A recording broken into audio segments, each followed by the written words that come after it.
मोदींच्या मंत्रिमंडळ विस्तारात 43 मंत्री शपथ घेणार आहेत आणि संध्याकाळी शपथ घेणाऱ्या मंत्र्यांची यादी एबीपी माझाच्या हाती आहे। यामध्ये नारायण राणे, कपिल पाटील, भारती पवार, भागवत कराड हे शपथ घेणार आहेत। त्याचबरोबर इतर राज्यातून देखील काही महत्त्वाचे मोठे चेहरे ज्यांचा समावेश या केंद्रीय मंत्रिमंडळ विस्तारात करण्यात आलाय त्यांचीही नावे एबीपी माझाच्या हाती आलेली आहेत। प्रशांत कदम आपले प्रतिनिधी आपल्या सोबत जोडले जातील, त्यांच्याकडून माहिती घेणार आहोत आपण। ज्योतिरादित्य शिंदे, पशुपती पारस, मीनाक्षी लेखी, अनुराग ठाकूर हे शपथ घेणार आहेत। मोदींच्या मंत्रिमंडळ विस्तारात 43 मंत्री शपथ घेणार आहेत। याबद्दल आणखी माहिती घेऊयात, आपले प्रतिनिधी प्रशांत कदम आपल्या सोबत आहेत। प्रशांत, काय आणखी तपशील आहे या संदर्भात तुमच्याकडे?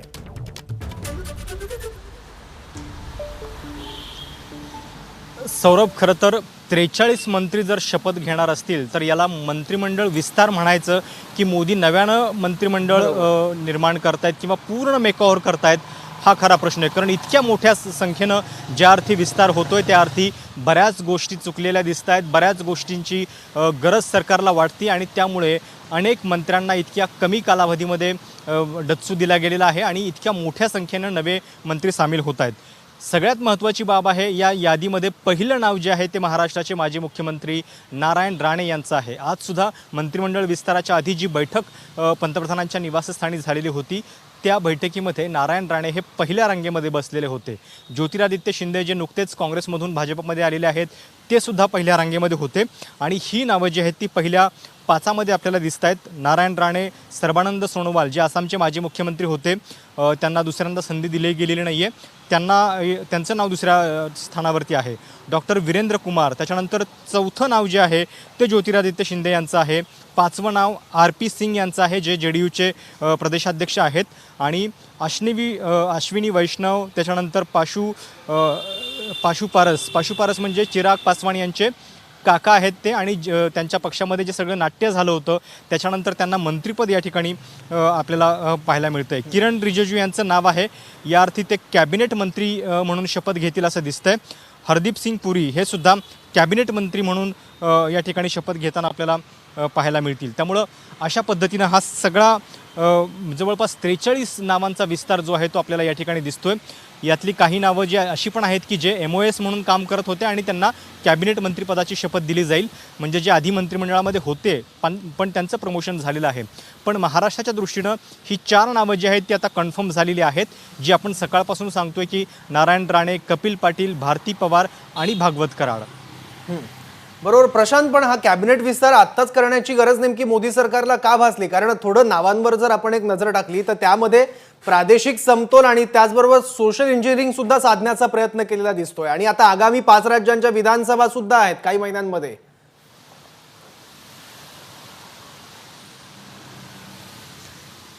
खरं तर मागच्या टर्ममध्ये सुद्धा 2014ला मोदी सत्तेवरती आले आणि त्याच्यानंतर बरोबर 2 वर्षांपूर्वी म्हणजे जुलै 2016लाच पहिला विस्तार झालेला होता।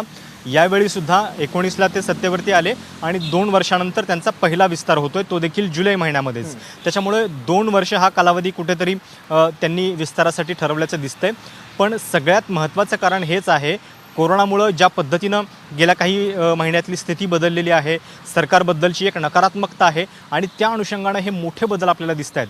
त्यातही सगळ्यात मोठी न्यूज ही म्हणावी लागेल की देशाचे आरोग्यमंत्री हर्षवर्धन यांचा राजीनामा। कारण ज्या आरोग्य खात्याकडे गेल्या 1.5 वर्षामध्ये सगळा कारभार होता आणि ज्या आरोग्य खात्यावरती सगळी मदार होती त्याच आरोग्य खात्यावरती मग मोदी समाधानी नाही आहेत का, हा सुद्धा एक मेसेज याच्यातून दिला जातोय आणि आरोग्य खात्याचे मंत्री आणि राज्यमंत्री या दोघांना सुद्धा डच्चू दिल्याचं कळतंय। त्याच्यामुळं हे एक अत्यंत महत्त्वाची घडामोड या संपूर्ण विस्तारातली म्हणायला हवी। याच्या पाठोपाठ HRD म्हणजे जे केंद्रीय शिक्षण मंत्रिपद आहे ते सुद्धा कायम डोकेदुखीचं राहिलेलं आहे।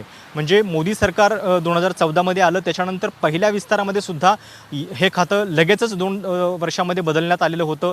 स्मृती इराणींना पहिल्यांदा दिलं गेलेलं होतं, ते नंतर जावडेकरांना दिलं गेलं। आत्तासुद्धा रमेश पोखरियाल यांची निवड झाली आणि अवघ्या 2 वर्षामध्ये त्यांच्याकडून काढून घेतलं गेलं आहे। त्याच्यामुळं या खात्यासाठी एक चांगला प्रभावी चेहरा मिळत नाही आहे का, सातत्यानं का बदल होत आहेत या खात्यामध्ये, हा सुद्धा या निमित्तानं उपस्थित होणारा प्रश्न आहे।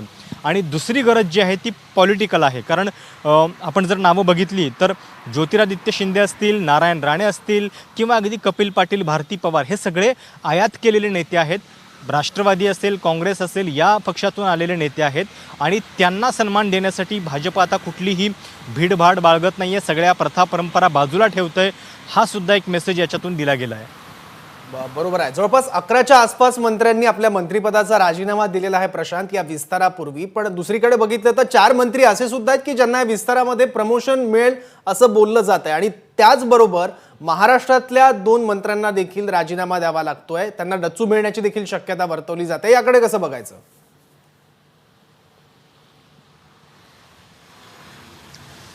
महाराष्ट्राच्या 2 मंत्र्यांची नावं अगदी सकाळपासून चालू आहेत, पण रावसाहेब दानवेंच्याबद्दल थोडीशी संदिग्धता आहे. दानवे हे दिल्लीत आलेले आहेत आणि त्यांच्याशी आपलं बोलणं झालं, अगदी काही मिनिटांपूर्वीसुद्धा बोलणं झालेलं होतं. त्यांना असा कुठलाही मेसेज अद्याप तरी आलेला नाही आहे. त्यांच्या ऑफिसमधून सुद्धा हे सांगितलं जातं आहे की असा कुठला मेसेज त्यांना आलेला नाही आहे. याचा अर्थ ते कदाचित सेफ झोनमध्ये असावेत. आणि रावसाहेब दानवे हे भाजपचे माजी प्रदेशाध्यक्ष आहेत.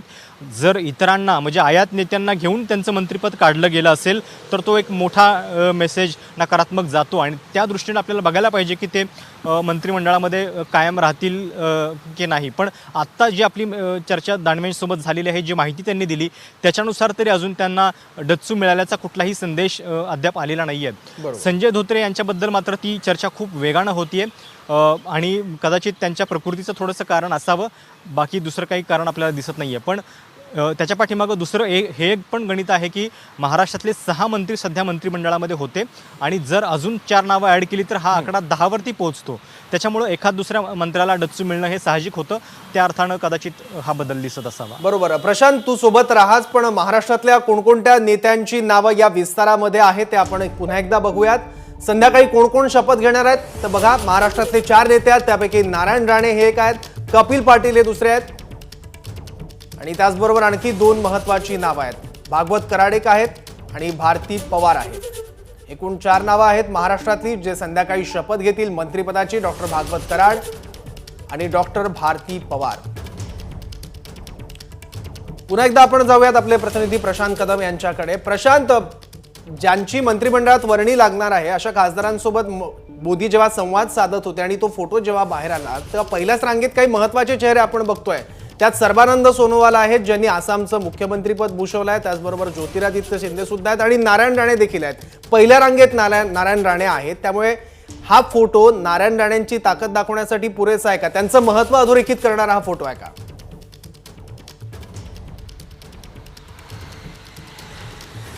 खरं तर त्यांचं महत्त्व किती आहे हे त्यांना खातं कुठलं दिलं जातं ह्याच्यामधून पण स्पष्ट होईल. कारण एक प्रोटोकॉल असतो साधारणपणे, माजी मुख्यमंत्री आहेत आणि त्या अर्थानं त्यांचं नाव किंवा त्यांना पहिल्या रांगेमध्ये ठेवलं गेलेलं आहे. सर्बानंद सोनोवाल हे सुद्धा माजी मुख्यमंत्री आहेत आणि त्यामुळं त्यांचं नाव आपल्याला 2 नंबरवरती दिसतंय. त्यामुळं एक प्रोटोकॉल, माजी मुख्यमंत्र्याचा मान जो आहे तो मंत्रिमंडळामध्ये साहजिकच प्रोटोकॉलनुसार अधिकचा असतो आणि त्या अनुषंगानं ही नावं आपल्याला त्या ठिकाणी दिसत आहेत. त्यांना पहिल्या रांगेमध्ये बसवलं गेलेलं होतं. पण इंटरेस्टिंग असेल की नारायण राणेंना खातं कुठलं दिलं जात आहे. कारण आत्तापर्यंत म्हणजे चर्चा साहजिकपणे सातत्यानं अवजड उद्योग खात्याची होते. महाराष्ट्राचं आणि या खात्याचं नेमकं काय नातं आहे माहिती नाही आहे, पण अगदी मनोहर जोशींच्यापासून अनेक माजी मुख्यमंत्र्यांनी हे खातं सांभाळलेलं आहे, ज्याच्यामध्ये विलासराव देशमुखांचा पण समावेश होता. इव्हन प्रफुल्ल पटेल हे सुद्धा हे खातं सांभाळत होते UPAच्या काळामध्ये. शिवसेनेचे अरविंद सावंत यांना हे खातं होतं, त्याच्या आधी अनंत गीतेंकडे हे खातं होतं आणि त्यामुळं पुन्हा हे खातं महाराष्ट्राकडेच येतं आहे की एक नवीन खातं निर्माण केलं गेलेलं आहे सहकार नावाचं. ही पण एक खूप इंटरेस्टिंग गोष्ट आहे. सहकाराचे सगळे प्रश्न सोडवण्यासाठी आता एक स्वतंत्र खातं निर्माण होतं आहे आणि जर आपण देशातली परिस्थिती लक्षात घेतली तर महाराष्ट्र आणि कर्नाटकामध्ये सहकार जो आहे तो खूप प्रबळ आहे आणि त्या अनुषंगानं याच 2 राज्यांकडं ते खातं राहण्याची शक्यता अधिक आहे. त्या अनुषंगानं महाराष्ट्रातल्याच कुठल्या नेत्याला हे खातं दिलं जाते का हे सुद्धा पाहावं लागेल. बरोबर. पण प्रशांत, आपण जर बघितलं या विस्तारामध्ये तर जवळपास 11 मंत्र्यांना पदाचा राजीनामा द्यावा लागतोय. बरेच मोठे फेरबदल आहेत. पण त्या पार्श्वभूमीवर असेही काही मंत्री आहेत की ज्यांना बढती मिळते आहे, ज्यांना प्रमोट केलं जात आहे, राज्यमंत्री पदावरून त्यांना आणखी महत्वाचं खातं दिलं जात आहे. त्याकडे कसं बघायचं, त्याबद्दल काय सांगशील?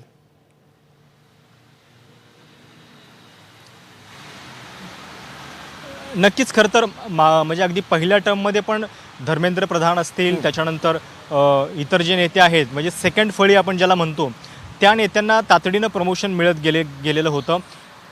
त्याच अनुषंगानं कदाचित एक फ्युचर लिडरशिप तयार करण्याच्या दृष्टीनं ही खेळी बघायला हवी.